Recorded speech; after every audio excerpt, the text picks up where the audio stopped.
সাম্প্রতিক অতীতে কোনো বাংলা ছবিকে ঘিরে এত উন্মাদনা দেখা যায়নি। ধূমকেতু মুক্তির আগেই অগ্রিম টিকিট বুকিংয়ে যেন ঝড় বয়ে যাচ্ছে। আর মুক্তির আগে দেব শুভশ্রী যুগলকে আরও একবার একসাথে দেখা গেল, একসাথে পুজো দিতে, নৈহাটির বড়মার কাছে আশীর্বাদ নিতে। সঙ্গে ছিলেন পরিচালক কৌশিক গঙ্গোপাধ্যায়, সঙ্গীত পরিচালক ইন্দ্রদীপ দাশগুপ্ত এবং পার্থ ভৌমিক। লাল পাঞ্জাবিতে সেজেছিলেন দেব, আর তার পাশেই লাল বেনারসি ও সোনার গয়নায় শুভশ্রী। দুজনই যেন পুজোর আবহে রং মেলালেন। রীতি মেনে পুজো, ধূপ জ্বালানো, বাতি দেখানো, সবকিছু শেষ করে পুরোহিত সবার কপালে এঁকে দেন মঙ্গল টিকা। তারপর দেব শুভশ্রী হাঁটু গেড়ে বসে প্রার্থনা জানান। এই দৃশ্য দেখে অনুরাগীদের উচ্ছ্বাস তুঙ্গে।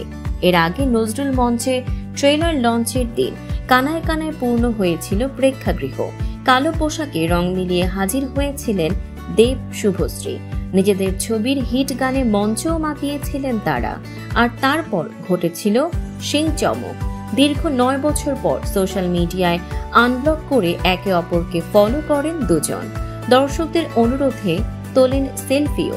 প্রেম, বিচ্ছেদ, মান অভিমান পেরিয়ে প্রেমে না থাকলেও ফ্রেমে তারা এবার একসঙ্গে। টলিউডের এই পুনর্মিলন ঘিরে যেন সিনেমার বাইরেও এক অন্যরকম গল্প চলছে। দর্শক, এমনই সব চমকপ্রদ খবর পেতে ফলো করুন আমাদের ফেসবুক পেজ CB24 TV এবং সাবস্ক্রাইব করুন YouTube channel CB24 TV official.